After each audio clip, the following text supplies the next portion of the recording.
Hi friends, ಎಲ್ರಿಗೂ ನಮಸ್ಕಾರ. ನಾನು ನಿಮ್ಮ ರಶ್ಮಿತಾ ನವೀನ್. ನನ್ನ ತಂಗಿ ಇವತ್ತು ಬಿರಿಯಾನಿ ಮಾಡ್ತಾಳಂತೆ. ಬನ್ನಿ ನೋಡೋಣ. ಬಿರಿಯಾನಿ ಮಾಡೋದಕ್ಕೆ ಏನೇನು ಬೇಕು ಹೇಳ್ತಾರೆ ನೋಡಿ ನಮ್ಮ ಸಿಸ್ಟರು. ಚಿಕನ್ ತಗೊಂಡಿದ್ದೀನಿ. ಅದಕ್ಕೆ ರುಬ್ಲಿಕ್ಕೆ ಕೊತ್ತಂಬರಿ,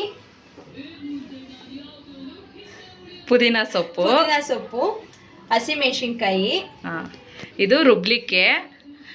ಈಗ ಒಗ್ಗರಣೆಗೆ ಹೇಳ್ತಾರೆ ನೋಡಿ. ಈರುಳ್ಳಿ,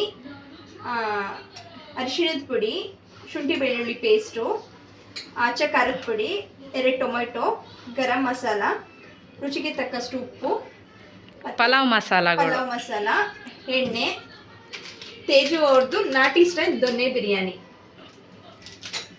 ಬನ್ನಿ, ಈಗ ಸ್ಟವ್ ಹಚ್ಚಿ ಪಾತ್ರೆ ಇಡ್ತಿದ್ದಾರೆ ನೋಡಿ. 2 ಟೇಬಲ್ ಸ್ಪೂನು, 2 ಟೇಬಲ್ ಸ್ಪೂನ್ ತುಪ್ಪ ಹಾಕೋದ್ರಿಂದ ರುಚಿ ಚೆನ್ನಾಗಿ ಬರುತ್ತೆ ಅಂತ.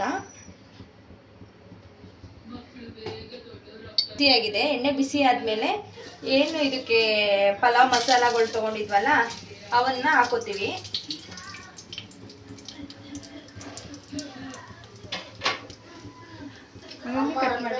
ಫ್ರೈ ಮಾಡ್ಕೊಳ್ಳಿ ಆಯಿಲಲ್ಲಿ.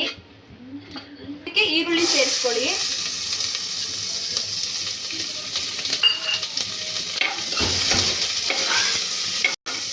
ಈರುಳ್ಳಿ ಸ್ವಲ್ಪ ಬ್ರೌನ್ ಆಗೋವರೆಗೂ ಫ್ರೈ ಮಾಡ್ಕೊಳ್ಳಿ. ನನ್ನ ತಂಗಿ ಇದೇ ಫಸ್ಟು ನನಗೆ ಬಿರಿಯಾನಿ ಮಾಡಿಕೊಡ್ತಿದ್ದಾಳೆ. ಹೇಗಿರುತ್ತೆ ನೋಡಿ ಟೇಸ್ಟ್ ಮಾಡಿ ಹೇಳ್ತೀನಿ. ಇದಾದ್ಮೇಲೆ ಇದಕ್ಕೆ 1/2 kg ಏನು ಚಿಕನ್ ತೊಗೊಂಡಿದ್ನಲ್ಲ ಅದನ್ನು ಸೇರಿಸ್ಕೊತೀನಿ.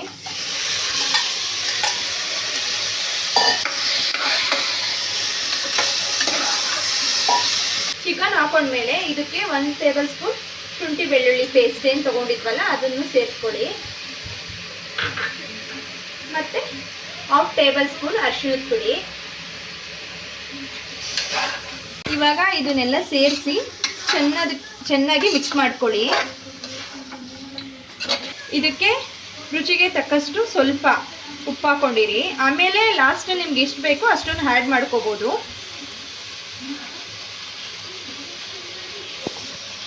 ಮತ್ತೆ ಇದನ್ನು ಮಿಕ್ಸ್ ಕೊಡಿ.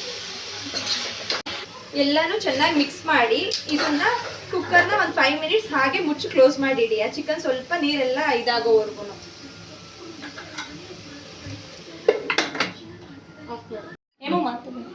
ರುಬ್ಲಿಕ್ಕೆ ಜಾರ್ ತಗೊಂಡು ಅದಕ್ಕೆ ಕೊತ್ತಂಬರಿ, ಪುದೀನ ಸೊಪ್ಪು, 5 ಹಸಿಮೆಣಸಿನ್ಕಾಯಿ, ಅದಕ್ಕೆ ಸ್ವಲ್ಪ ವಾಟರ್ ಸೇರಿಸಿ ರುಬ್ಕೊಂಬನ್ನಿ. ನೋಡಿ, ಇದನ್ನು ರುಬ್ಕೊಂಬರ್ತಾರೆ. ಫುಲ್ಲು ಸಣ್ಣಗಾಗೋಂಗೆ ಪೇಸ್ಟ್ ಮಾಡ್ಕೊ ಬಂದಿದ್ದೀನಿ. ಇದು ಪೇಸ್ಟ್ ಆಗಿಲ್ಲ, ಲಿಕ್ವಿಡ್ ಆಗಿಬಿಡೈತೆ ನೋಡಿ. ವಾಟರ್ ಜಾಸ್ತಿ ಹಾಕಿ ಇದು ಮಾಡಿದ್ದೀನಿ ಅಷ್ಟೇ. ಅದು ಬೆಂದಿದೆ, ಸ್ವಲ್ಪ ಹಸಿ ಸ್ಮೆಲ್ ಹೋಗಿದೆ. ಈಗ ಇದಕ್ಕೆ ಏನು ಹಾಕ್ತೀರಾ ನೆಕ್ಸ್ಟು? ಟೊಮೆಟೊ.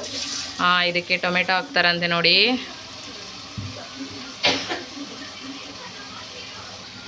ಟೊಮೆಟೊ ಹಾಕಿ ಮಿಕ್ಸ್ ಮಾಡ್ತಿದ್ದಾರೆ. 1/2 ಸ್ಪೂನ್ ಚಿಲ್ಲಿ ಪೌಡರ್ ನೋಡಿ, ನಿಮ್ಗೆ ಖಾರ ಎಷ್ಟು ಬೇಕು ಅಷ್ಟು ಹಾಕ್ಕೊಳ್ಳಿ. 1/2 ಸ್ಪೂನ್ ಗರಂ ಮಸಾಲ. ಎರಡನ್ನು ಮಿಕ್ಸ್ ಮಾಡ್ಕೊಳ್ಳಿ ಚೆನ್ನಾಗೆ. 1-2 ನಿಮಿಷ ಅದು ಸ್ಮೆಲ್ ಹೋಗಲಿ ಅಂತೇಳಿ ಅಷ್ಟೇ. ನೋಡಿ, ನನ್ನ ತಂಗಿಗೆ ಏನು ಹೇಳೋಕ್ಕೆ ಬರಲ್ಲ, ನಾವು ಹೇಳಬೇಕು. ಬಿರಿಯಾನಿ ಮಾಡಿ ಕೊಡ್ತಿದ್ದಾಳೆ ಅಷ್ಟೇ ನಮಗೆ. ಸ್ವಲ್ಪ ಕರ್ಡನ್ನ ಸೇರಿಸಿ, ಮೊಸರು ಸೇರಿಸಿ. ನೀವು ಆಲ್ಮೋಸ್ಟ್ 3/4% ಕುಕ್ ಆಗಿದೆ ಇವಾಗ ಚಿಕನ್ನು. ಇವಾಗ ಇದಕ್ಕೆ ರುಬ್ಕೊಂಡು ಏನಿದೆಯಲ್ಲ ಅದನ್ನ ಸೇರಿಸ್ತೀನಿ. ರುಬ್ಕೊಂಡಿರೋ ಅಂಥ ಮಸಾಲೆನ ಹಾಕ್ಕೊಬೇಕು. ಅದು ಹಸಿ ಮಸಾಲೆ ಅಲ್ವಾ ರುಬ್ಬಿರೋದು. ಆ ಮಸಾಲೆ ಎಲ್ಲ ಸ್ಮೆಲ್ ಹೋಗಬೇಕು. ಅದಕ್ಕೇ ಸ್ವಲ್ಪ ಹೊತ್ತು ಅದನ್ನು ಹಾಕಿ ಬೇಯಿಸ್ಕೊಬೇಕು. ನೋಡಿ ಹೆಂಗೆ ಕಲರ್ ಕಾಣಿಸ್ತಿದೆ ನೋಡಿ, ಗ್ರೀನ್ ಆಗಿದೆ ನೋಡಿ. ಇವರೇ ಕುಕ್ ಮಾಡ್ತಾ ಇರೋದು ನಮ್ಮ ಸಿಸ್ಟರ್.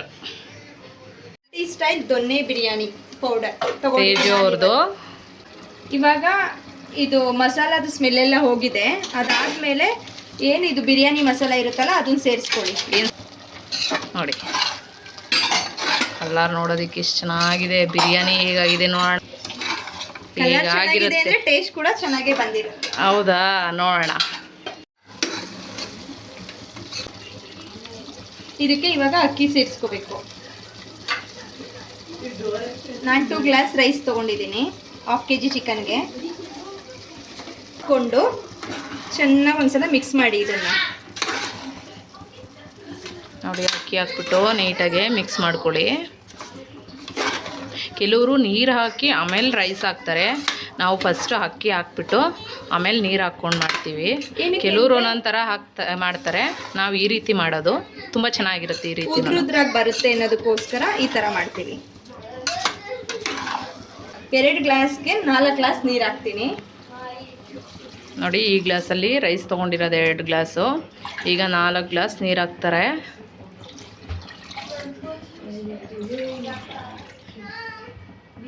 ಬಟರ್ ಹಾಕೊಂಡ್ಮೇಲೆ ರುಚಿಗೆ ತಕ್ಕಷ್ಟು ಮತ್ತೆ ನೋಡಿ ನೀವು ಉಪ್ಪು ಹಾಕೊಳ್ಳಿ, ಇಷ್ಟು ಬೇಕಷ್ಟು.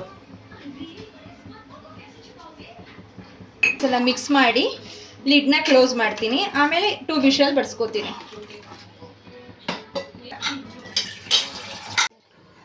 ನೋಡಿ ಫ್ರೆಂಡ್ಸ್, ಈಗ ಕುಕ್ಕರ್ ಓಪನ್ ಮಾಡೋಣ. ಈಗ ನೋಡಿ ಎಷ್ಟು ಉದ್ರುದ್ರಾಗಿದೆ ಅಂದರೆ ಅಷ್ಟು ಉದ್ರುದ್ರಾಗಿದೆ. ಒಂದು ಮಿಕ್ಸ್ ಕೊಟ್ಕೊಳ್ಳಿ. ಮಿಕ್ಸ್ ಕೊಟ್ಕೊಂಡು ಈಗ ನೋಡಿ ಬಿರಿಯಾನಿ ತುಂಬ ಟೇಸ್ಟಿಯಾಗಿ ಹೋಟೆಲಲ್ಲಿ ಯಾವ ರೀತಿ ಆಗುತ್ತೋ ಅದೇ ರೀತಿ ಆಗಿದೆ. ತುಂಬಾ ರುಚಿ ಇತ್ತು. ಎಷ್ಟು ಚೆನ್ನಾಗಿದೆ ಅಂದರೆ ಅಷ್ಟು ಸೂಪರಾಗಿದೆ. ನಿಮಗೂ ಇಷ್ಟ ಆದರೆ ಶೇರ್ ಮಾಡಿ, ಕಮೆಂಟ್ ಮಾಡಿ, ಸಬ್ಸ್ಕ್ರೈಬ್ ಮಾಡಿ ಫ್ರೆಂಡ್ಸ್.